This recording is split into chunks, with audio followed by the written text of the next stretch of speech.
तो एवरीवन आप लोग का बहुत-बहुत स्वागत है आपके अपने यूट्यूब चैनल स्टडी पॉइंट रहा में। तो गाइस आप लोगों के लिए मैं रेलवे ग्रुप डी का प्रीवियस ईयर सेट लेकर आई हूँ गाइस, जो आपसे बेस्ट टाइम के लिए बहुत ज़्यादा इंपॉर्टेंट होने वाला है। तो आप सभी से ये रिक्वेस्ट है कि प्लीज़ वीडियो को अंत तक ज़रूर देखिएगा एंड कोशिश करिएगा नोट बनाने का, क्योंकि गाइस नोट बहुत ज़्यादा इंपॉर्टेंट होता है। तो आप सभी से ये रिक्वेस्ट है कि नोट नहीं एंड मोस्ट इंपॉर्टेंट चीज़ है रिवीजन करिए।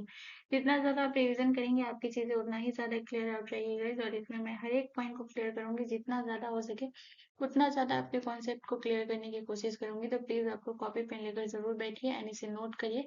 और ये आपका प्रीवियस ईयर सेट है, तो ये आपके लिए बहुत इंपॉर्टेंट सेशन होने वाला है। तो गाइज़ मैं डेली जो है आपका जो है रेलवे ग्रुप डी का प्रीवियस ईयर सेट लाती हूँ। तो आज का हमारा जो रेलवे ग्रुप डी का प्रीवियस ईयर सेट चलेगा, वो हमारा सेट चलेगा सेट 9 चलेगा, ये आपको ध्यान रखना है, ठीक है? आज का रेलवे ग्रुप डी का सेट कौन सा चलेगा? तो सेट 9 चलेगा, ये आपको ध्यान रखना है। तो चलिए आज के सेशन को स्टार्ट करते हैं। और आज का हमारा पहला प्रश्न है, क्वेश्चन नंबर 1 है। क्वेश्चन नंबर 1 हमसे कह रहा है कि सर्वप्रथम हाइड्रोजन की खोज किसने किया था? तो ये आपको बताना है कि हाइड्रोजन की खोज जो है ये सबसे पहले किसने किया था। तो आपके ऑप्शन है, ऑप्शन ए कार्ल लैंडस्टीनर ने, ऑप्शन बी लुई पास्चर ने, ऑप्शन सी विलियम हार्वे ने, या ऑप्शन डी हेनरी कैवेंडिश ने। तो गाइस इसका जो करेक्ट आंसर होगा वो होगा ऑप्शन डी जो है करेक्ट आंसर हो जाएगा, यानी कि हेनरी कैवेंडिश ने जो है हाइड्रोजन की खोज की थी। तो अगर हम बात करें यहाँ भी जो सबसे इम्पोर्टेंट अगर हम बात करेंगे तो गाइस आपको ध्यान रखना है कि हाइड्रोजन की खोज जो है, अगर हम बात करते हैं गाइस यहाँ पे आपको ध्यान रखना है हाइड्रोजन की, अगर हम बात करते हैं कि खोज जो है ये किसने की थी गाइस, तो ये आपको ध्यान रखना है हेनरी कैवेंडिश ने। लेकिन अगर बात करें कि हाइड्रोजन की खोज जो है ये कब हुआ था गाइस, तो ये आपको ध्यान रखना है हाइड्रोजन का खोज जो हुआ था ये अगर हम बात करें तो आपको ध्यान रखना है 1766 में जो है हाइड्रोजन का खोज हुआ था, ये आपको ध्यान रखना है।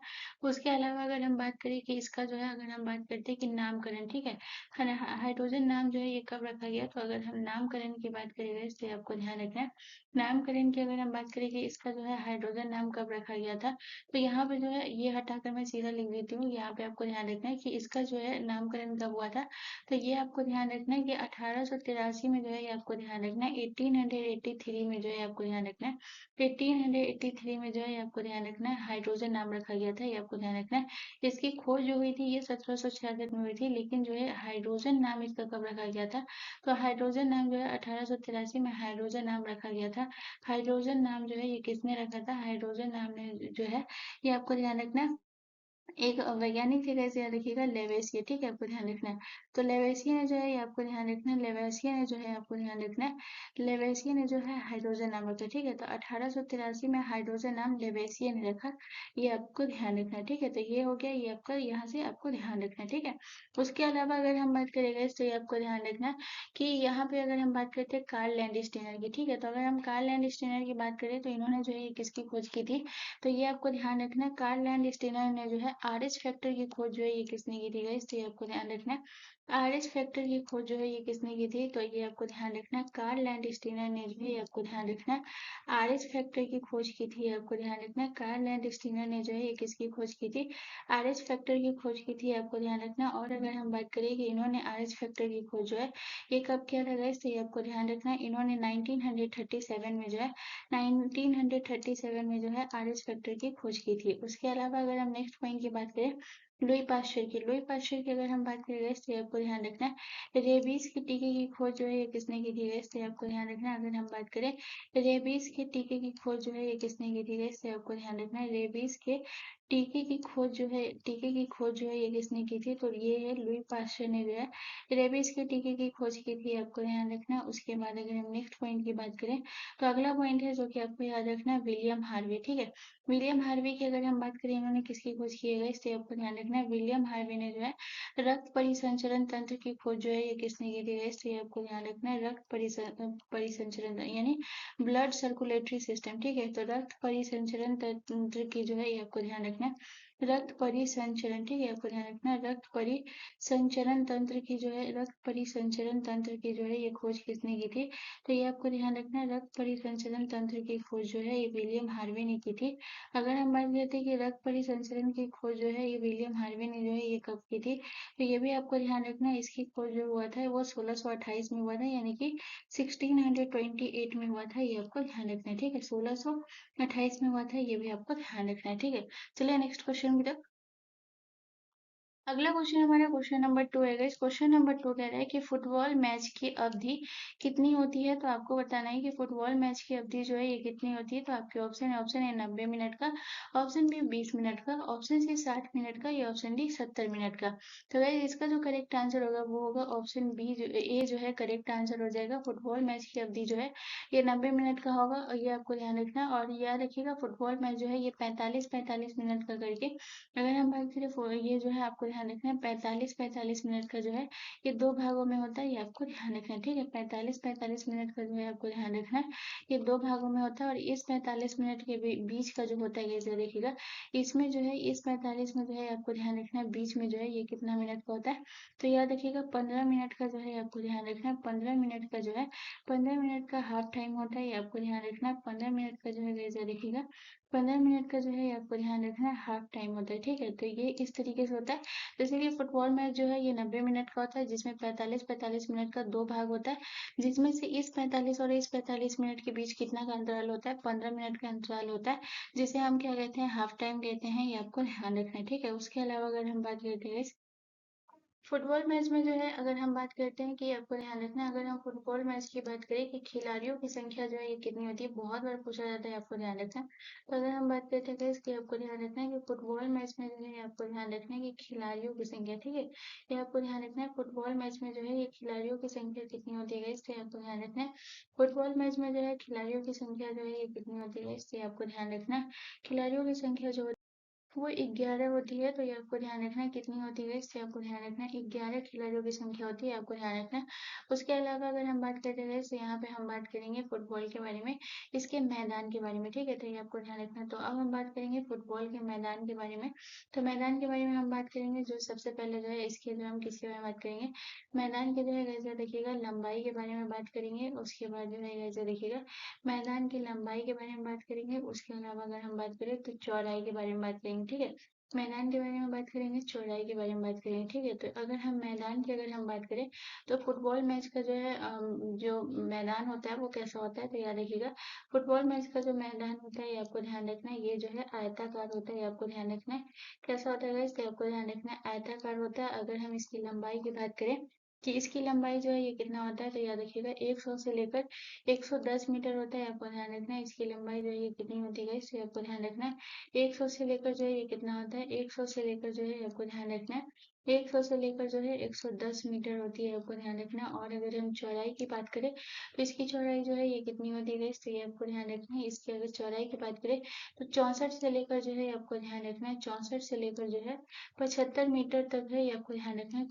64 से लेकर जो है आपको ध्यान रखना है 75 मीटर तक है, आपको ध्यान रखना है। 64 से लेकर जो है 75 मीटर तक इसकी चौड़ाई होती है, ये आपको ध्यान रखना है। चलिए नेक्स्ट क्वेश्चन की तरफ। अगला क्वेश्चन हमारा क्वेश्चन नंबर 3 है। क्वेश्चन नंबर 3 कह रहा है कि निम्न में से किसके अंतर्गत भारत में सर्वप्रथम सर्वोच्च न्यायालय की स्थापना हुई? तो आपको बताना है कि किसके अंतर्गत जो है भारत में जो है ये सर्वप्रथम सर्वोच्च न्यायालय की स्थापना हुई। तो आपके ऑप्शन है, ऑप्शन ए चार्टर अधिनियम 1853 के तहत, ऑप्शन बी रेगुलेटिंग अधिनियम 1773 के तहत, या ऑप्शन सी भारत सरकार अधिनियम 1935 के तहत, या ऑप्शन डी भारतीय संविधान अधिनियम 1950 के तहत। तो इसका जो करेक्ट आंसर होगा वो होगा option B is the correct answer. Regulating act अधिनियम जो है ये 1773 के तहत जो है सर्वप्रथम सर्वोच्च न्यायालय की स्थापना हुई थी। अगर हम बात करें कि सर्वोच्च न्यायालय की जो है आपको ध्यान रखना है, अगर हम बात करेंगे इसकी सर्वोच्च न्यायालय की स्थापना जो है ये कब हुई थी, ये भी बहुत इंपॉर्टेंट है, ये आपको ध्यान रखना है। तो अगर हम बात करते हैं कि सर्वोच्च न्यायालय की जो है कैसे रखिएगा, सर्वोच्च न्यायालय की जो है स्थापना कब हुई थी गाइस, तो आपको ध्यान रखना है। सर्वोच्च न्यायालय की स्थापना जो हुई थी ये हुआ था गाइस, ये आपको ध्यान रखना है। सर्वोच्च न्यायालय की जो स्थापना हुआ था वो हुआ था आपका 1774 में। ठीक है, आपको ध्यान रखना है। ये जो है कब हुआ था गाइस, ये आपको ध्यान रखना है 1774 में हुआ था, ये आपको ध्यान रखना है। उसके अलावा अगर हम बात करें तो ये आपको ध्यान रखना है सर्वोच्च न्यायालय में जो है ये आपको ध्यान रखना है क्या होता है।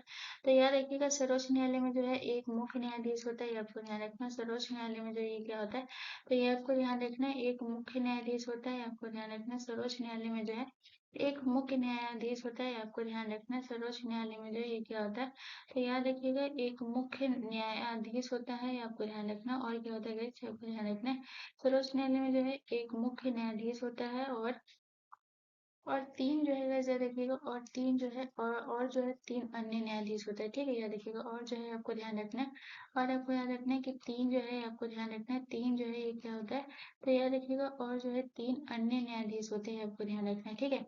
और 3 क्या होते हैं गाइस, ये आपको ध्यान रखना है, अन्य न्यायाधीश होते हैं। अब यहाँ पे जो है सबसे इम्पोर्टेंट प्रश्न पूछा जाता है, जो कि बहुत ज्यादा इम्पोर्टेंट है, तो यहाँ पे जो है आप स्टार लगा के इसे लिखिएगा। और यहाँ पे जो है आपको स्टार लगा के इस प्रश्न को लिखना है। तो यहाँ पे जो है पूछा जाता है, याद रखिएगा कि पहले मुख्य न्यायाधीश थे कौन थे, याद रखिएगा। ये आपको ध्यान रखना है कि एलिजा एम्पे, ठीक है, आपको ध्यान रखना है, ये नाम आपको याद रखना है, बहुत बार एग्जाम में पूछा गया, तो ये आपको ध्यान रखना है।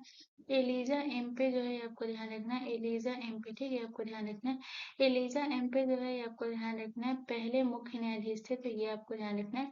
एलिजा एम्पे जो है ये आपको ध्यान रखना है, एलिजा एम्पे जो है पहले मुख्य न्यायाधीश कौन थे गाइस, ये आपको ध्यान रखना है। पहले मुख्य न्यायाधीश जो है ये कौन थे गाइस, ये आपको ध्यान रखना है। पहले मुख्य न्यायाधीश जो है एलिजा एम्पे जो है पहले मुख्य न्यायाधीश थे, ये भी आपको ध्यान रखना है, ठीक है। ये पॉइंट आपको स्टार देके लिखना है, ठीक है। चलिए नेक्स्ट क्वेश्चन की तरफ। अगला क्वेश्चन हमारा क्वेश्चन नंबर 4 है गाइस। क्वेश्चन नंबर 4 कह रहा है कि भौतिकी का नोबेल पुरस्कार जीतने वाले प्रथम भारतीय कौन है। तो आपको बताना है कि भौतिकी का नोबेल पुरस्कार जीतने वाले, वो भी कौन सा, भौतिकी में, ठीक है। प्रथम भारतीय कौन है, तो आपके ऑप्शन है Amartya Sen, option B Chandrashekhar Venkat Raman, option C Subrahmanya Chandrashekhar, या ऑप्शन डी अजीत बनर्जी, ठीक है। तो इसका जो करेक्ट आंसर होगा वो होगा option B is the correct answer. Chandrashekhar Venkat Raman जो है गाइस याद रखिएगा, भौतिकी में पुरस्कार जीतने वाले पहले भारतीय थे, ये आपको ध्यान रखना। और याद रखिएगा इनको जो है किस चीज के लिए मिला था गाइस, ये आपको ध्यान रखना है, रमन प्रभाव की खोज के लिए, ठीक है। ये आपको ध्यान रखना है, इनको जो नोबेल पुरस्कार मिला था ये किसके लिए मिला था गाइस, ये आपको ध्यान रखना है। इनको जो ये है नोबेल पुरस्कार जो है ये किस लिए मिला था, तो ये आपको ध्यान रखना है, रमन प्रभाव की खोज के लिए मिला था, ये आपको ध्यान रखना है। इनको जो है ये किसके लिए मिला था, तो याद रखिएगा रमन प्रभाव की खोज के लिए जो है आपको ध्यान रखना है, इनको जो है नोबेल पुरस्कार मिला था रमन प्रभाव की खोज के लिए, ठीक है। उसके अलावा अगर हम बात करेंगे, तो आपको ध्यान रखना है कि इनको जो है ये पुरस्कार कब मिला था गाइस, तो याद रखिएगा 1930 में, ठीक है। रमन प्रभाव की खोज के लिए जो है याद रखिएगा, और उसके बाद जो है ये नोबेल पुरस्कार जो है इन्हें कब मिला था, तो याद रखिएगा 1930 में जो है आपको ध्यान रखना है, 1930 में जो है 1930 में जो है पुरस्कार मिला था, ये आपको ध्यान रखना है। 1930 में जो है आपको ध्यान रखना है, 1930 में जो है यह पुरस्कार मिला था, ये आपको ध्यान रखना है, ठीक है, 1930 में। उसके अलावा अगर हम बात करेंगे तो रमन प्रभाव जो है ये किससे संबंधित है, तो ये आपको ध्यान रखना है, ये रमन प्रभाव जो है ये किससे संबंधित है, तो प्रकाश के परिकर्ण से संबंधित है। तो यहाँ पे आप लिख लीजिएगा रमन प्रभाव जो है ये किससे संबंधित है, तो ये आप जो है आपको लिख देना है, रमन प्रभाव जो है ये किससे संबंधित है, तो ये आपको ध्यान रखना है, प्रकाश के जो है आपको ध्यान रखना है, प्रकाश के जो है आपको ध्यान रखना है, प्रकाश के प्रकीर्णन से संबंधित है, ये भी आपको ध्यान रखना है, ठीक है। तो यहाँ पे जो है ये आपको ध्यान रखना है, ये पूछा जाता है, तो ये आपको ध्यान रखना है, ठीक है। प्रकाश के प्रकीर्णन से संबंधित है, ये आपको ध्यान रखना है, रमन प्रभाव, ठीक है। और इन्हें कब मिला था ये भी आप ध्यान रखिएगा, और कौन थे, तो ये भी आपको ध्यान रखना है, ठीक है। तो यहाँ पे ये जो है ये पॉइंट क्लियर हो गया। उसके अलावा जो है ये आपको ध्यान रखना है, प्रकाश के प्रकीर्णन से संबंधित है। उसके अलावा अगर हम बात करते रहे, तो यहाँ पे आपको याद रखना है, दूसरा जो है आपके जो है सुब्रमण्य चंद्रशेखर, ठीक है, ये आपको ध्यान रखना है। तो ये आपको ध्यान रखना है कि ये जो है दूसरे विजेता हैं, ये आपको ध्यान रखना है, दूसरे जो है आपको ध्यान रखना है, दूसरे विजेता हैं, ये आपको ध्यान रखना है। दूसरे जो है पाने वाले पुरस्कार कौन है, तो याद रखिएगा दूसरे जो है ये आपके जो है ये आपको ध्यान रखना है, ये कौन है, भौतिकी में, ठीक है। दूसरे जो है भौतिकी में नोबेल पुरस्कार पाने वाले कौन है, सुब्रमण्यम चंद्रशेखर हैं, ये आपको ध्यान रखना। और इन्हें जो है ये पुरस्कार कब मिला था, तो याद रखिएगा इन्हें जो पुरस्कार मिला था 1983 में। इसे आप अपनी तरीके से नोट कर लीजिएगा, मैं जगह के अकॉर्डिंग इसे लिख रही हूँ, तो इसे आप ध्यान रखिएगा। तो 1983 में मिला था, और इनको किस लिए मिला था गाइस, तो ये भी आपको ध्यान रखना है। इन्हें जो मिला था, इन्हें जो है सुब्रमण्यम चंद्रशेखर को जो है ये किस लिए मिला था, तो ये आपको ध्यान रखना है।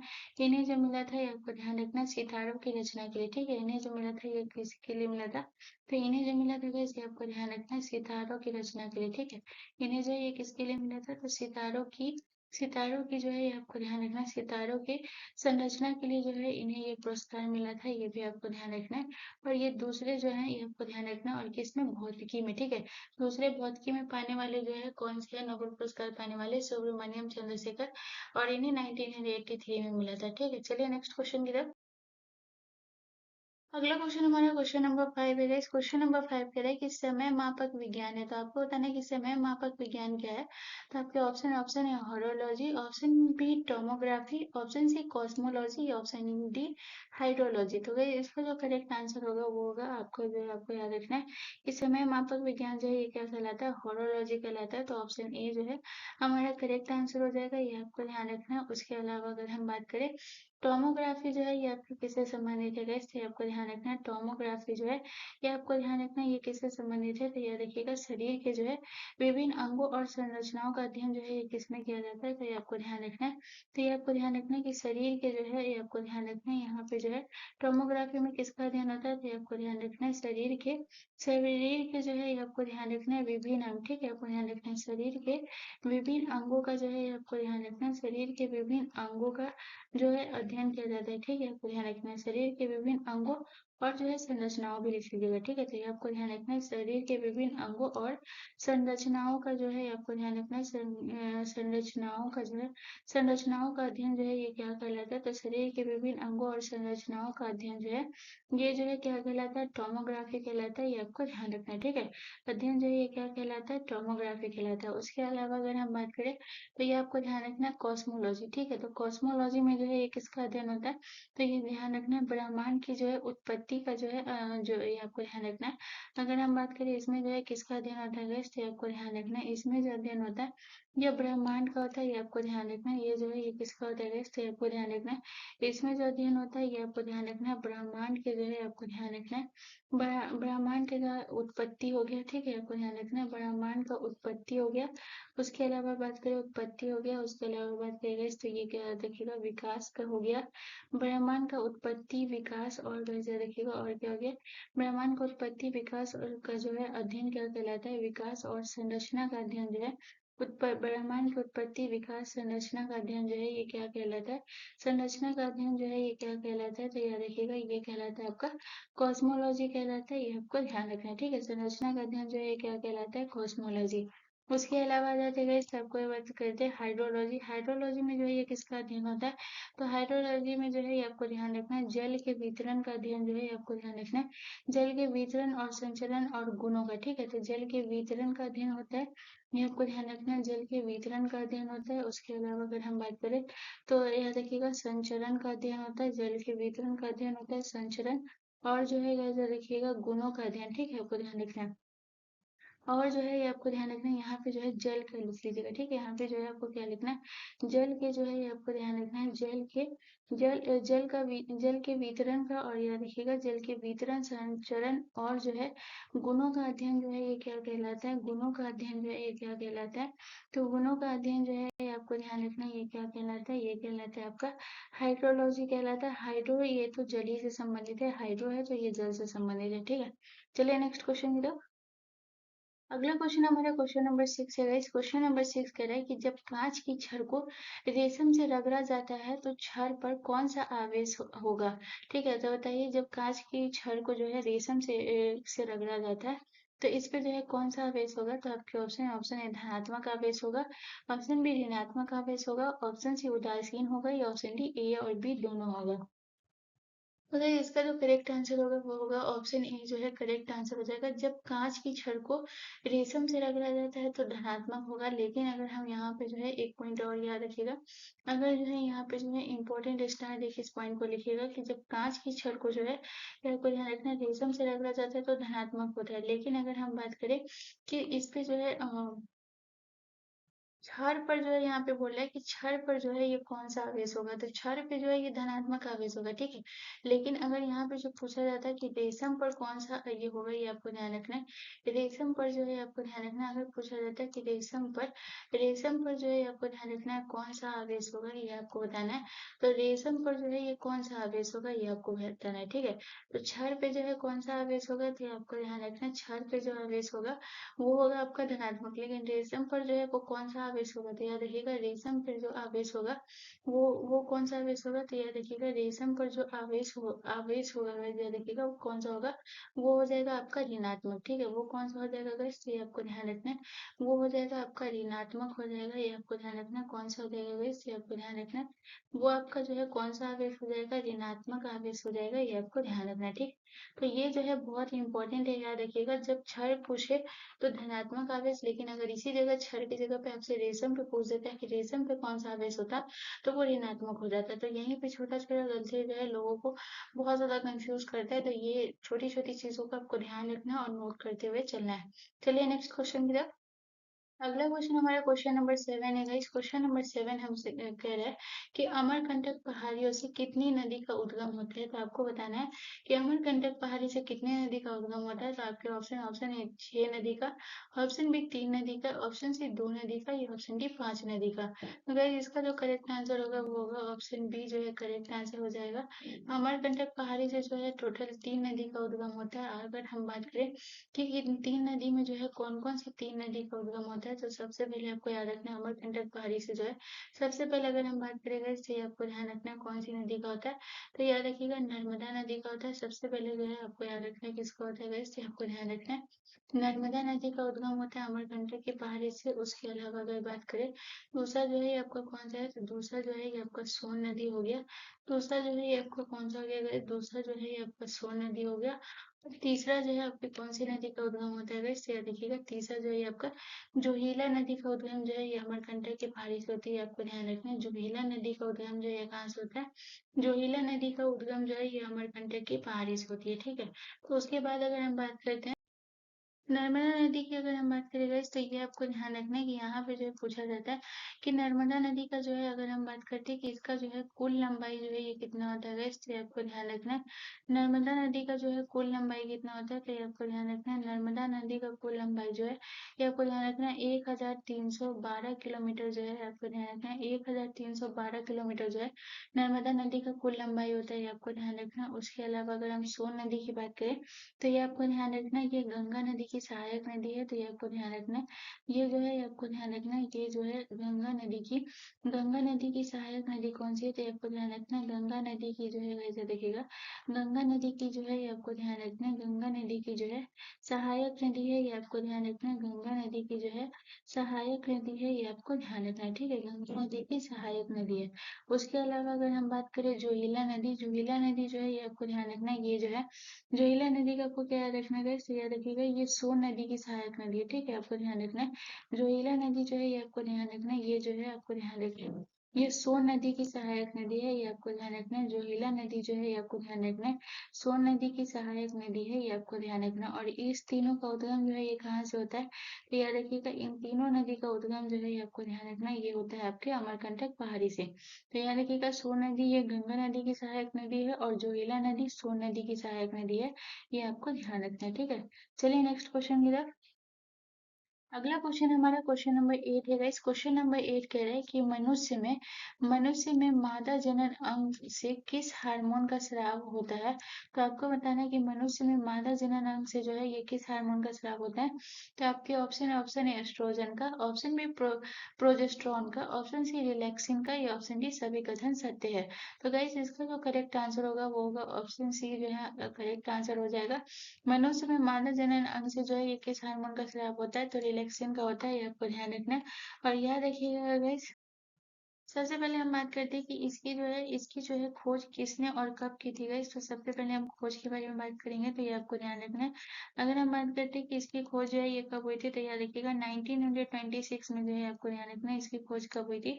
1926 में जो है इसकी खोज हुई थी। और इसकी खोज जो है ये किसने की थी, तो इसकी खोज जो है ये किसने की थी गाइस, तो फ्रेडरिक हिज ने की थी, ये आपको ध्यान रखना है। इसकी खोज जो है ये किसने की थी, तो ये आपको ध्यान रखना है। इसकी खोज जो है ये किसने की थी, तो ये आपको ध्यान रखना है फ्रेडरिक जो है आपको ध्यान रखना है फ्रेडरिक हिज जो है गाइस देखिएगा इसकी खोज जो है 1926 में की थी, आपको ध्यान रखना है। उसके बाद जो है ओवरऑल अगर मैं इसका बताऊंगी गाइस जो रिलैक्सिन जो होता है ये क्या होता है गाइस, तो याद रखिएगा जो इसका जो है मुख्य कार्य अगर मैं बताऊँ कि इसका काम क्या होता है गाइस, तो याद रखिएगा मुख्य कार्य जो है इसका क्या होता है, तो ये आपको ध्यान रखना है। इसका जो है मुख्य कार्य जो है ये क्या होता है गाइस, तो याद रखिएगा इसका मुख्य कार्य जो होता है ये आपको ध्यान रखना है गर्भावस्था के दौरान होता है। ठीक है, ये जो है ये कब होता है गाइस, तो ये आपको ध्यान रखना है गर्भावस्था के दौरान जो है, ये गर्भावस्था के दौरान जो है ये होता है, ये आपको ध्यान रखना है गर्भावस्था के दौरान जो है आपको ध्यान रखना है गर्भावस्था के दौरान जो है होता है, ये आपको ध्यान रखना है। ठीक है, इसका जो है मुख्य कार्य होता है जब जो है मादा जब गर्भ रहती है तो उस समय जो है इसका जो है मुख्य कार्य होता है, दौरान होता है, ये आपको ध्यान रखना है। ठीक है, इसका काम क्या होता है, तो अगर मैं आपको बताऊं तो इसे आप ध्यान रखिएगा। तो इसका काम क्या होता है कि जो है जितने भी मांसपेशियां होती है गाइस, ये देखिएगा ये जो रिलैक्शन है ये क्या करता है, जब जो गर्भाशय की जितनी भी मांसपेशियां होती है उसको शिथिल यानी कि थोड़ा ढीला करती है। ठीक है, और याद रखिएगा ये क्या करती है कि ढीला करने में जो है इसको मदद करती है। जो जब बच्चे जब डिलीवर होते हैं गाइस, उस समय जो जन्म का रास्ता होता है उसको जो है मतलब कि थोड़ा जो है ढीला बनाती है ताकि वो जो है बेबी पास हो सके। तो इसका काम यही होता है। ठीक है, चलिए नेक्स्ट क्वेश्चन की तरफ। अगला क्वेश्चन हमारा क्वेश्चन नंबर 9 है गाइस। क्वेश्चन नंबर 9 कह रहा है कि बुध के गर्भ में आने का प्रतीक निम्न में से क्या है, तो ये बताइए जो है बुध के गर्भ में आने का प्रतीक जो है ये क्या है, तो आपके ऑप्शन ऑप्शन ए ध्वज, ऑप्शन बी हाथी, ऑप्शन सी सिंह या ऑप्शन डी घोड़ा। तो गाइस इसका जो करेक्ट आंसर होगा वो होगा option B is the correct answer. बुध के गर्भ में आने का प्रतीक जो है ये हाथी है, ये आपको ध्यान रखना है। उसके अलावा अगर हम बात करें तो ये आपको ध्यान रखना है ध्वज। ठीक है, ध्वज जो है ये किस चीज का प्रतीक है, तो अगर हम ध्वज की बात करें, ध्वज जो है ये किस चीज का प्रतीक है, तो ये आपको ध्यान रखना है ध्वज जो है ये आपको ध्यान रखना है यह मन और आत्मा की शुद्धि का प्रतीक है। ठीक है, तो यहाँ पे जो है आप लिख लीजिएगा कि मन और आत्मा का जो है ये आपको ध्यान रखना है। और मन और आत्मा का शुद्धि का प्रतीक क्या है, इससे आपको ध्यान रखना है मन और आत्मा की शुद्धि का प्रतीक क्या है, इससे आपको ध्यान रखना है मन और आत्मा के शुद्धि का प्रतीक जो है ये आपको ध्यान रखना है। शुद्धि का प्रतीक जो है ये क्या है, तो ये आपको ध्यान रखना है। शुद्धि का प्रतीक जो है ये क्या है guys, तो ये आपको ध्यान रखना है ये है आपका जो है ध्वज है, ये आपको ध्यान रखना है। ठीक है, उसके अलावा अगर हम बात करें guys, तो आपको ध्यान रखना है सिंह। सिंह जो है ये किस चीज का प्रतीक है, तो अगर हम सिंह की बात करें guys, तो ये आपको ध्यान रखना है ये जो है ये यहाँ देखिएगा बुध की शक्ति और साहस का प्रतीक है। ठीक है, तो ये आपको ध्यान रखना है ये जो है सी जो है ये आपको ध्यान रखना है बुध की शक्ति और साहस का जो है ये आपको ध्यान रखना है। बुध की शक्ति और साहस का प्रतीक क्या है, तो ये आपको ध्यान रखना है बुध की शक्ति और साहस का प्रतीक क्या है इससे आपको ध्यान रखना है। बुध की शक्ति और साहस का प्रतीक जो है ये क्या है इससे आपको ध्यान रखना है ये जो है आपके ये क्या है इससे आपको ध्यान रखना है बुध की शक्ति और साहस का प्रतीक है सी। ठीक है, आपको ध्यान रखना है। उसके अलावा अगर हम बात करते हैं घोड़ा, घोड़ा जो है ये किस चीज का प्रतीक है गाइस, तो ये आपको ध्यान रखना है। अगर हम बात करते हैं घोड़ा, घोड़ा जो है ये किस चीज का प्रतीक है, ये है गृह त्याग का प्रतीक। ठीक है, बुध के जो है गृह त्याग का प्रतीक जो है ये क्या है गाइस, तो ये आपको ध्यान ध्यान रखना है। गृह त्याग का प्रतीक जो है आपको ध्यान रखना है। गृह त्याग का प्रतीक जो है ये क्या है, घोड़ा जो है ये गृह त्याग का प्रतीक है, ये आपको ध्यान रखना है। ठीक है, चलिए नेक्स्ट क्वेश्चन की तरफ। अगला क्वेश्चन हमारा क्वेश्चन नंबर 10 है। इस क्वेश्चन नंबर 10 कह रहा है कि द्विसदनीय विधानसभा का मतलब क्या है, तो आपको बताना है कि द्विसदनीय विधानसभा का मतलब क्या है। तो आपके ऑप्शन ऑप्शन ए विधायकों को 8 अलग विधानसभाओं में बांटना, या ऑप्शन बी विधायकों को 4 अलग विधानसभाओं में बांटना, या ऑप्शन सी विधायकों को एक विधानसभा के रूप में वर्गीकृत किया जाना, या ऑप्शन डी विधायकों को 2 अलग विधानसभाओं में बांटना। तो गाइस इसका जो करेक्ट आंसर होगा वो होगा ऑप्शन डी जो है करेक्ट आंसर हो जाएगा। दो अलग विधानसभाओं में, दो अलग विधानसभाओं की अगर हम बात करें तो एक आपका कौन सा हो जाएगा गाइस, तो याद रखिएगा एक जो है ये आपका ध्यान रखना है, एक आपका जो है उच्च सदन हो जाएगा। एक जो है ये आपका कौन सा हो जाएगा गाइस, तो याद रखिएगा एक जो है ये आपका उच्च सदन हो जाएगा, और दूसरा जो है ये आपका कौन सा हो जाएगा, दूसरा जो है ये आपका निचला सदन हो जाएगा। ठीक है, दूसरा जो है ये आपका कौन सा हो जाएगा, निचला सदन हो जाएगा। ये आपको ध्यान रखना है निचला सदन जो है जो कि सबसे लोकप्रिय सदन होता है, जो कि ये कौन सा है, तो ये है आपका लोकसभा। ठीक है, ये जो है भंग हो सकता है इसीलिए ये निचला सदन होता है, और उच्च सदन आपको कौन सा होता है, राज्यसभा। इसे कभी भी भंग नहीं किया जा सकता है, इसलिए ये आपका उच्च सदन होता है, और सबसे लोकप्रिय सदन आपका लोकसभा होता है। तो ये मतलब विधानसभाओं में बांटना जो है ये क्या कहलाता है, द्विसदनीय विधानसभा का मतलब यही होता है। ठीक है, चलिए नेक्स्ट क्वेश्चन की तरफ। अगला क्वेश्चन हमारा क्वेश्चन नंबर 11 है गाइस। क्वेश्चन नंबर 11 कह रहा है कि केंद्रीय वन अनुसंधान संस्थान कहाँ स्थित है। तो गाइस आपको बताना है कि केंद्रीय वन अनुसंधान संस्थान कहाँ स्थित है। तो आपके ऑप्शन है, option A Kanpur, option B Lucknow, option C Dehradun या ऑप्शन डी आपका जो है करनाल हो गया। तो गाइस इसका जो करेक्ट आंसर होगा वो क्या होगा। तो इसका करेक्ट आंसर हो जाएगा देहरादून। ठीक है, तो ऑप्शन सी हमारा करेक्ट आंसर हो जाएगा। उसके अलावा अगर हम बात करें कानपुर में आपको कौन सा अनुसंधान है, इससे आपको ध्यान रखना है। कानपुर में जो है ये आपका जो है आपको ध्यान रखना है दलहन अनुसंधान। ठीक है, आपको ध्यान रखना है। तो अगर हम बात करें कि दलहन अनुसंधान जो है ये आपका कहाँ है, इसलिए आपको ध्यान रखना है। दलहन अनुसंधान जो है ये आपका कहाँ है, इसलिए आपको ध्यान रखना है। दलहन अनुसंधान जो है ये आपका कानपुर में है। उसके अलावा अगर हम बात करेंगे इस तो लखनऊ में आपका कौन सा अनुसंधान है। तो लखनऊ में आपका औषधि अनुसंधान जो है ये कहाँ है, इसलिए आपको ध्यान रखना है। औषधि, ठीक है, आपको ध्यान रखना है। औषधि अनुसंधान जो है ये कहाँ है, इसलिए आपको ध्यान रखना है। औषधि अनुसंधान जो है ये आपका कहाँ है, इसलिए आपको ध्यान रखना है। औषधि अनुसंधान जो है ये आपका लखनऊ में है, ये आपको ध्यान रखना है। उसके अलावा अगर हम बात करेंगे तो आपको ध्यान रखना है करनाल। करनाल में आपका कौन सा अनुसंधान है, इसलिए आपको ध्यान रखना है डेयरी अनुसंधान। ठीक है, तो ये आपको ध्यान रखना है। तो अगर हम बात करें कि डेयरी अनुसंधान जो है ये कहाँ है, इसलिए आपको ध्यान रखना है। डेयरी अनुसंधान जो है ये कहाँ है, इसलिए आपको ध्यान रखना है। डेयरी अनुसंधान जो है ये आपका करनाल में है। चलिए नेक्स्ट क्वेश्चन की तरफ। अगला क्वेश्चन हमारा क्वेश्चन नंबर 12 है। इस क्वेश्चन नंबर 12 कह रहा है कि हाइड्रोफाइटस निम्न में से क्या होता है। तो आपको बताना है हाइड्रोफाइटस जो है ये क्या होता है। तो आपके ऑप्शन है समुद्री जीव, ऑप्शन बी पादप रोग, ऑप्शन सी जलीय पौधे या ऑप्शन डी जल विहीन पौधा। तो गाइस इसका जो करेक्ट आंसर होगा वो होगा आपका जो है ऑप्शन सी करेक्ट आंसर हो जाएगा। जलीय पौधा जो है ये आपका हाइड्रोफाइटस होता है, ये आपको ध्यान रखना है। और अगर हम बात करें कि जलीय पौधे में जो है अगर हम इसका जो है याद रखिएगा जलीय पौधे के जो है उदाहरण की बात करें कि इसका जो है अगर हम बात करते हैं कि जलीय पौधे का जो है देखिएगा उदाहरण, ठीक है, कि इसका जो है कौन कौन सा पौधा है जो आपका जलीय पौधा है। ठीक है, तो इसमें जो है दो तीन उदाहरण की बात करूंगी। तो सबसे पहले हम बात करते हैं जो कि आपका जो है कौन सा हो गया गाइस। तो आप सभी ने देखा होगा जो आपका जो है लोटस। ठीक है, लोटस जो है ये आपका कौन सा हो गया, लोटस जो है ये आपका जलीय पौधा हो गया, ये आपको ध्यान रखना है। उसके अलावा अगर बात करें वाटर लिली जो है ये आपको ध्यान रखना है। वाटर लिली जो है आपको ध्यान रखना है। वाटर लिली जो है ये भी आपका जलीय पौधा हो गया, ये आपको ध्यान रखना है। उसके अलावा अगर हम बात करेंगे इससे याद रखिएगा हाइड्रीला। हाइड्रीला भी जो है ये आपको ध्यान रखना है। हाइड्रीला भी जो है ये आपका हाइड्रीला भी जो है आपको ध्यान रखना है। हाइड्रीला भी जो है आपको ध्यान रखना है। हाइड्रीला भी जो है ये आपको ध्यान रखना है। ये आपका जलीय पौधा हो गया, ये आपको ध्यान रखना है। उसके अलावा अगर हम बात करें तो और कौन सा हो गया guys? तो एलोडिया। ठीक है, एलोडिया भी जो है ये भी आपको ध्यान रखना है। एलोडिया जो है ये भी आपको ध्यान रखना है। ये सब जो है आपका जलीय पौधा हो गया। ठीक है, एलोडिया जो है ये भी आपको ध्यान रखना है, ये आपका जलीय पौधा हो गया। चलिए नेक्स्ट क्वेश्चन की तरफ। अगला क्वेश्चन हमारा क्वेश्चन नंबर 13 है गाइस। क्वेश्चन नंबर 13 कह रहा है कि निम्नलिखित में से कौन ये नेशन इन द मेकिंग के लेखक है। तो आपको बताना है कि नेशन इन द मेकिंग के लेखक कौन है। तो आपके ऑप्शन है Surendra Nath Banerjee, option B Rafiq Zakaria, option C V D. Savarkar या ऑप्शन डी बंकिम चंद्र चटर्जी। तो गाइस इसका जो करेक्ट आंसर होगा वो होगा option A is the correct answer. A nation in the making जो है इसके लेखक कौन है, तो याद रखिएगा ये है सुरेंद्र नाथ बनर्जी, ये आपको ध्यान रखना है। उसके अलावा अगर हम बात करेंगे इसलिए आपको ध्यान रखना है रफीक जकारिया। ठीक है, तो रफीक जकारिया की जो है ये कौन सी पुस्तक है इससे याद रखिएगा the man who divided India जो है किसका है इससे आपको ध्यान रखना है।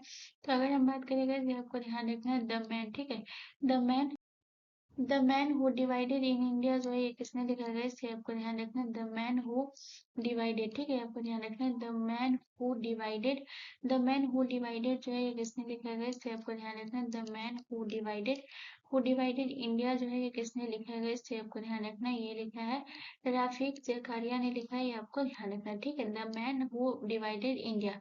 उसके अलावा अगर हम बात करेंगे इस वी डी सावरकर की, तो वी डी सावरकर ने कौन सा लिखा है इससे याद रखिएगा इसका याद रखना है कि the Indian war of independence. ठीक है, आपको ध्यान रखना है। तो इनका क्या था गाइस, तो आपको ध्यान रखना है द इंडियन वॉर ऑफ, ये आपको ध्यान रखना है। इनका कौन सा था गाइस, तो आपको ध्यान रखना है द इंडियन, ये आपको ध्यान रखना है। इनका कौन सा था, तो ये आपको ध्यान रखना है the Indian war of independence, ठीक है, आपको ध्यान रखना है। ये किसने लिखा है? The Indian war of independence जो है ये किसने लिखा है? वीडी सावरकर ने, ये आपको ध्यान रखना है। इंडिपेंडेंस जो है ये किसने लिखा है? इससे आपको ध्यान रखना है इंडिपेंडेंस, ठीक है, आपको ध्यान रखना है किसने लिखा है? इंडिपेंडेंस जो है आपको ध्यान रखना है, इंडिपेंडेंस जो है ये किसने लिखा है? इससे आपको ध्यान रखना है वीडी सावरकर ने। उसके अलावा अगर हम बात करें बंकिम चंद्र चटर्जी ने जो है ये कौन सा लिखा है? तो दुर्गेश नंदिनी जो है ये किसने लिखा है? इससे आपको ध्यान रखना है। तो अगर हम बात करते हैं इससे आपको ध्यान रखना है कि दुर्गेश, ठीक है, आपको ध्यान रखना है। अगर हम बात करें कि दुर्गेश नंदिनी जो है आपको ध्यान रखना है, दुर्गेश नंदिनी जो है किसने लिखा है? इससे आपको ध्यान रखना है बंकिम चंद्र चटर्जी ने। चलिए नेक्स्ट क्वेश्चन की तरफ। अगला क्वेश्चन हमारा क्वेश्चन नंबर 14 है। इस क्वेश्चन नंबर 14 हमसे कह रहा है कि यूकैरियोटिक कोशिकाओं में आरएनए का संश्लेषण डैश में होता है। तो आपको बताना है कि यूकैरियोटिक कोशिकाओं में आरएनए का संश्लेषण जो है ये किस में होता है? तो आपके ऑप्शन ए माइटोकॉन्ड्रिया में, ऑप्शन बी न्यूक्लियस में, ऑप्शन सी सेंट्रियोल्स में, या ऑप्शन डी रिबोसोम्स में। तो गाइस इसका जो करेक्ट आंसर होगा वो होगा option B is the correct answer. Eukaryotic कोशिकाओं में आरएनए का संश्लेषण जो है ये न्यूक्लियस में होता है। तो ऑप्शन बी हमारा करेक्ट आंसर हो जाएगा। चलिए नेक्स्ट क्वेश्चन की तरफ। अगला क्वेश्चन हमारा क्वेश्चन नंबर 15 है। इस क्वेश्चन नंबर 15 कह रहा है कि इनमें से किसमें मौर्य समाज का विभाजन 7 वर्गों में उल्लेखित है? तो आपके ऑप्शन ए पुराणों में, ऑप्शन बी मेगास्थनीज की इंडिका में, ऑप्शन सी कौटिल्य के अर्थशास्त्र में, या ऑप्शन डी अशोक के शिलालेख में। तो गाइस इसका जो करेक्ट आंसर होगा वो होगा आपका ऑप्शन बी जो है करेक्ट आंसर हो जाएगा। मेगास्थनीज की इंडिका में जो है याद रखिएगा मौर्य समाज का जो है 7 वर्गों में विभाजन हुआ है, ये आपको ध्यान रखना है। तो अगर हम बात करते हैं कि मौर्य समाज का विभाजन जो है कितने वर्गों में हुआ है, इससे आपको ध्यान रखना है। मौर्य समाज का विभाजन जो है ये आपको ध्यान रखना है 7 वर्गों में हुआ है। तो अगर हम बात करते हैं कि 7 वर्गों में जो है वो कौन कौन सा 7 वर्ग है जो मेगास्थनीज की इंडिका में इसका वर्णन किया गया है। तो याद रखिएगा कृषक, ठीक है। तो 7 वर्गों में कौन कौन सा है? तो पहले आपको याद रखना है कृषक। कृषक में इसका जो है वर्णन किया गया। तो याद रखिएगा 7 वर्गों में कौन कौन सा है? तो पहला हो गया कृषक। उसके बाद जो है दूसरा जो है ये आपका कौन सा हो जाएगा? तो दूसरा हो गया कृषक हो गया। दूसरा जो है ये आपको ध्यान रखना है, दूसरा जो है ये आपका कौन सा हो गया? दूसरा जो है ये आपका दार्शनिक हो गया। दूसरा जो है ये आपका कौन सा हो गया? इससे आपको ध्यान रखना है, दूसरा जो है ये आपका दार्शनिक हो गया। तीसरा जो है ये आपको कौन सा हो गया? इससे आपको ध्यान रखना है, तीसरा जो है ये आपका हो गया पशुपालन, ठीक है। तीसरा जो है ये आपको कौन सा हो गया गाइस? तो आपको ध्यान रखना है। तीसरा जो है ये आपको कौन सा हो गया गाइस? तो आपको ध्यान रखना है। तीसरा जो है ये आपका पशुपालक हो गया, ये आपको ध्यान रखना है। तीसरा जो है ये आपको कौन सा हो गया गाइस? तो आपको ध्यान रखना है। तीसरा जो है ये आपका पशुपालक हो गया। उसके बाद जो है चौथा आपको कौन सा हो गया? चौथा जो है आपको ध्यान रखना है। चौथा जो है ये आपका योद्धा हो गया। उसके बाद जो है पांचवा जो है आपका कौन सा हो गया? पांचवा जो है ये आपका मंत्री हो गया। पांचवा जो है आपका याद रखिएगा मंत्री में वर्गीकृत किया गया था। उसके अलावा कारीगर में किया गया था। उसके बाद जो है कारीगर में किया गया था। इसका जो बाद जो है आपको ध्यान रखना है। उसके बाद जो है आपको ध्यान रखना है कारीगर में किया गया था। और जो है आपका जो है आखिरी कौन सा था गाइस? तो आखिरी जो था ये आपका जो था निरीक्षक, ठीक है। तो याद रखिएगा निरीक्षक है। तो याद रखिएगा आखिरी जो है ये आपका कौन सा है गाइस? ये आपको ध्यान रखना है आखिरी जो है आपका निरीक्षक। तो ये जो है टोटल 7 वर्गों में जो है ये आपको ध्यान रखना है। मेगा स्नेस की इंडिका में जो है मौर्य समाज का ये 7 वर्गों में जो है उल्लेख किया गया था, जिसमें कृषक, दार्शनिक, पशुपालक, योद्धा, मंत्री, कारीगर और निरीक्षक में, ठीक है। चलिए नेक्स्ट क्वेश्चन की तरफ। अगला क्वेश्चन हमारा क्वेश्चन नंबर 16 है। इस क्वेश्चन नंबर 16 कह रहा है कि किसी अभिक्रिया में भाग लेने वाले पदार्थ क्या कहलाते हैं? तो आपके ऑप्शन है ऑक्सीकारक, ऑप्शन बी अभिकारक, ऑप्शन सी अपकारक, या ऑप्शन डी ऑक्सीकारक। तो गाइज इसका जो करेक्ट आंसर होगा गाइज वो होगा आपका जो है किसी रासायनिक अभिक्रिया में भाग लेने वाले पदार्थ को जो है ये क्या कहते हैं? अभिकारक कहते हैं, ये आपको ध्यान रखना है। ये क्या कहलाता है गाइज? याद रखिएगा अभिकारक कहते हैं। तो ऑप्शन बी हमारा करेक्ट आंसर हो जाएगा, ठीक है। चलिए नेक्स्ट क्वेश्चन की तरफ चलते हैं। अगला क्वेश्चन हमारा क्वेश्चन नंबर 17 है। इस क्वेश्चन नंबर 17 कह रहा है कि भारतीय संविधान में कितने प्रकार की आपात स्थिति दी गई है? तो आपके ऑप्शन है 2, ऑप्शन बी 4, ऑप्शन सी 3, या ऑप्शन डी 6। तो गाइस इसका जो करेक्ट आंसर होगा वो होगा option C is the correct answer. भारतीय संविधान में कितने प्रकार की आपात स्थिति दी गई है? तो याद रखिएगा 3 प्रकार की। अगर हम बात करते हैं 3 प्रकार की आपात जो है ये कौन कौन सी है? तो 3 प्रकार की अगर हम आपात की बात करें तो अगर याद रखिएगा पहला जो है ये आपका कौन सा हो गया? पहला जो हो गया ये हो गया आपका राष्ट्रीय आपातकाल। ये पहला जो है ये आपका कौन सा हो गया गाइस? तो आपको ध्यान रखना है।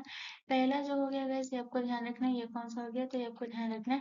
पहला जो है ये आपको ध्यान रखना है राष्ट्रीय आपातकाल हो गया। पहला जो है आपका कौन सा हो गया गाइस? तो आपको ध्यान रखना है राष्ट्रीय आपातकाल हो गया। उसके अलावा जो है दूसरा जो है आपका कौन सा आ गया, दूसरा जो है आपको ध्यान रखना है राष्ट्रपति शासन हो गया। दूसरा जो है आपको कौन सा हो गया गाइस, तो आपको ध्यान रखना है दूसरा जो है आपको ध्यान रखना है राष्ट्रपति शासन हो गया। दूसरा जो है आपको कौन सा हो गया गाइस, तो आपको ध्यान रखना है राष्ट्रपति। दूसरा जो है आपको कौन सा हो गया, राष्ट्रपति शासन हो गया। और तीसरा जो है आपको कौन सा हो गया गाइस, तो आपको ध्यान रखना है तीसरा जो है आपका वित्तीय आपात हो गया। तीसरा जो है आपको कौन सा हो गया गाइस, तो आपको ध्यान रखना है तीसरा जो है आपको ध्यान रखना है वित्तीय आपात हो गया। ठीक है, आपको ध्यान रखना है तीसरा जो है ये कौन सा हो गया गाइस, तो ये आपको ध्यान रखना है वित्तीय आपात। अब हम बात करते हैं कि ये तीनों जो है आपका किस किस आर्टिकल में है, तो राष्ट्रीय आपात जो है ये आपको ध्यान रखना है, ये आपको ध्यान रखना है कि ये जो है आपका किस में है, तो याद रखिएगा अनुच्छेद 352 में है, ये आपको ध्यान रखना है। उसके बाद जो है राष्ट्रपति शासन जो है आपको ध्यान रखना है अनुच्छेद 356 में है। और वित्तीय आपात जो है ये आपको ध्यान रखना है अनुच्छेद 360 में। ठीक है, उसके अलावा अगर हम बात करें वित्तीय आपात जो है याद रखिएगा अभी तक लागू नहीं हुआ है, ये आप लिख लीजिएगा, क्योंकि पूछा जाता है कि कौन सा आपात है जो अभी तक लागू नहीं हुआ है, तो याद रखिएगा वित्तीय आपात जो है अभी तक लागू नहीं हुआ है, यानी कि अभी तक एक भी बार जो है लागू नहीं हुआ है, अभी तक लागू नहीं हुआ है, एक भी बार जो है लागू नहीं हुआ है, ये आपको ध्यान रखना है। ठीक है, चलिए नेक्स्ट क्वेश्चन की तरफ चलते हैं गाइस। अगला क्वेश्चन हमारा क्वेश्चन नंबर 18 है गाइस। क्वेश्चन नंबर 18 के नाम से कि नीति निर्देशक तत्व के किस अनुच्छेद के अनुसार कार्यपालिका से न्यायपालिका को अलग करने का प्रावधान है, तो आपके ऑप्शन है अनुच्छेद 47, ऑप्शन बी अनुच्छेद 48, या ऑप्शन बी अनुच्छेद 50, या ऑप्शन डी अनुच्छेद 40। तो गाइस इसका जो करेक्ट आंसर होगा वो होगा आपका जो है ऑप्शन बी सी जो है करेक्ट आंसर हो जाएगा। अनुच्छेद 50 जो है आपको ध्यान रखना है, ये आपको ध्यान रखना है कि कार्यपालिका से न्यायपालिका को अलग करने का प्रावधान जो है अनुच्छेद 50 में है, ये आपको ध्यान रखना है।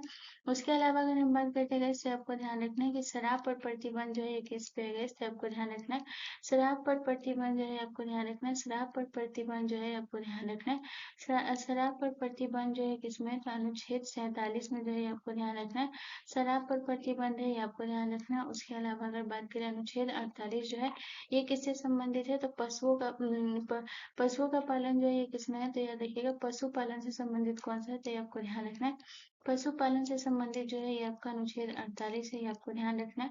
उसके अलावा अगर बात करें अनुच्छेद 40 जो है ये किससे संबंधित है, तो अनुच्छेद 40 जो है आपको ध्यान रखना है ग्राम पंचायत के गठन से संबंधित है, ये आपको ध्यान रखना है। अनुच्छेद 40 जो है ये आपको ध्यान रखना है ये किससे संबंधित है गाइस, तो ये आपको ध्यान रखना है अनुच्छेद 40 जो है ये ग्राम पंचायत के गठन से संबंधित है, ये आपको ध्यान रखना है। अनुच्छेद 40 जो है ये ग्राम पंचायत के गठन से संबंधित है। चलिए नेक्स्ट क्वेश्चन की तरफ। अगला क्वेश्चन हमारा क्वेश्चन नंबर 19 है गाइस। क्वेश्चन नंबर 19 कह रहा है कि प्रत्येक राज्य की कार्यपालिका शक्ति संविधान के किस अनुच्छेद के अंतर्गत है, तो आपके ऑप्शन है अनुच्छेद 162, ऑप्शन बी अनुच्छेद 320, या ऑप्शन सी अनुच्छेद 280, या ऑप्शन डी अनुच्छेद 248। यहाँ पे क्वेश्चन क्या बोला है कि प्रत्येक राज्य की जो कार्यपालिका शक्ति है, राज्य की कार्यपालिका शक्ति है वो संविधान के किस अनुच्छेद के अंतर्गत आता है, तो गाइस इसका जो करेक्ट आंसर होगा वो होगा option A is the correct answer, अनुच्छेद 162 के अंतर्गत आता है, ये आपको ध्यान रखना है। उसके बाद जो है आपको याद रखना है कि जो है आपका जो है 320 जो है ये इंपॉर्टेंट है, याद रखिएगा 320 जो है संघ लोक सेवा के कार्यों का उल्लेख जो है ये आपको ध्यान रखना है, यहाँ पे जो है आपको ध्यान रखना है संघ लोक सेवा। ठीक है, आपको ध्यान रखना है संघ लोक सेवा के कार्यों का उल्लेख जो है ये किसमें किया गया है, इससे आपको ध्यान रखना है संघ लोक सेवा के जो है आपको ध्यान रखना है कार्यों का उल्लेख। ठीक है, कार्यों का उल्लेख जो है ये किसमें किया गया है, इससे याद रखिएगा कार्यों का उल्लेख जो है आपको ध्यान रखना है अनुच्छेद जो है 320 में किया गया है कार्यों का उल्लेख। ठीक है, उसके अलावा अगर हम बात करें गाइस तो ये आपको ध्यान रखना है ये जो है आपका जो है वित्त आयोग का प्रावधान किसमें है गाइस, तो ये आपको ध्यान रखना है। अगर हम बात करें वित्त आयोग, ठीक है आपको ध्यान रखना है वित्त आयोग का प्रावधान किसमें है, तो ये आपको ध्यान रखना है वित्त आयोग का प्रावधान किसमें है गाइस, तो आपको ध्यान रखना है अनुच्छेद 280 में जो है वित्त आयोग का प्रावधान है, ये आपको ध्यान रखना है। ठीक है, चलिए नेक्स्ट क्वेश्चन की तरफ। अगला क्वेश्चन हमारा क्वेश्चन नंबर 20 है गाइस। क्वेश्चन नंबर 20 कह रहा है कि विटामिन बी 3 का रासायनिक नाम क्या है, तो आपके ऑप्शन है निकोटिनिक अम्ल, option B niacin, option C उपयुक्त दोनों, या ऑप्शन डी इनमें से कोई नहीं। तो गाइस इसका जो करेक्ट आंसर होगा वो होगा option C is the correct answer. Vitamin B 3 का रासायनिक नेम जो है ये निकोटिनिक अम्ल और नियासिन दोनों है। तो यहाँ जो है आपका आज का सेशन जो है रेलवे ग्रुप डी का ये यहीं समाप्त होता है। अगर आपको यहाँ से कोई भी कंफ्यूजन है तो आप मुझसे कमेंट करके जरूर पूछ सकते हैं, मैं उसका जरूर रिप्लाई करूंगी। एंड मोस्ट इंपॉर्टेंट चीज, प्लीज गाइस ये वीडियो आपके लिए थोड़ा सा भी हेल्पफुल रहा, थोड़ा सा भी, तो प्लीज प्लीज चैनल को जरूर सब्सक्राइब कर लीजिएगा एंड बेल आइकन पे जरूर क्लिक कर लीजिएगा। मिलते हैं नेक्स्ट वीडियो में गाइस, धन्यवाद।